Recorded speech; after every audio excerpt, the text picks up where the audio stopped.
Welcome back.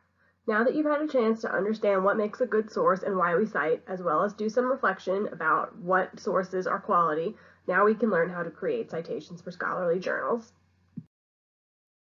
Now that you've located an article in a journal that you'd like to use, we need to gather some information. All citation styles use information like the author's name, the date, the title of the article and the title of the journal, the issue and volume number, the page range, and a DOI, which is a digital object identifier or URL that lets people find the article alone by that information on the web. Once you've found this article, you can pull up a page with the bibliographic information, which will tell you where all of the different parts are. Typically, the author's name will appear near the top. The date may appear somewhere around the middle. In this case, the date appears after the journal title. The title of the article will most often be the thing at the top. This is not the title of the journal, and one way that we can tell here is that this has got APA capitalization rules, which I will explain later. The journal title may have something like the word journal in it. This one does. We can find this information in the source information. The volume number, the issue number, these will most often appear together as they do in this example. The page range, which appears in that same source line, and the DOI, or digital object identifier. This may often appear further down the page. Now we can put all of our citations together.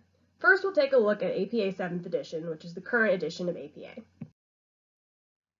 APA follows its own set of capitalization rules for citations, and the strangeness of the rule is that in the title of the article, only the first word of the article title and subtitle are capitalized, as well as proper nouns. For this case, because there is no subtitle, we only capitalize the letter R of readers, the first word. Instead of using the full first name of an author like other citation styles, APA simply uses the first initial or first and second, third, depending on how many initials the author has. The year is also more towards the front of this citation style because in this citation style, most disciplines need to understand when a study was conducted in order to make it relevant. In text for APA, we will refer to the author and the source as the author's last name and the year that the source was published. MLA's current edition is the 8th edition. In an MLA citation, we will use the full first name of the author, so in this case, instead of it being Willett P., it's Willett Peter. There are quotations surrounding the article title, which also now follows conventional capitalization rules, and then all important words in a title are capitalized. One additional feature that MLA uses that APA doesn't is that it includes an access date. This is simply the date that you found the source on the web. Then, to refer to this source in text, we will refer to it as the author's last name and then the page number which we are referencing. The Chicago Manual of Style is on its 17th edition. For this citation style, many things are common with the MLAs. We will refer to the author as the same way, and we also keep our article title in quotation marks.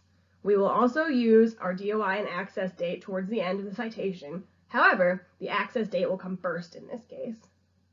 Chicago does not rely on in-text citations, rather it will include footnotes that will sit at the bottom of a page, whereas the citation that's created on this slide would go in the full bibliography at the end of the paper.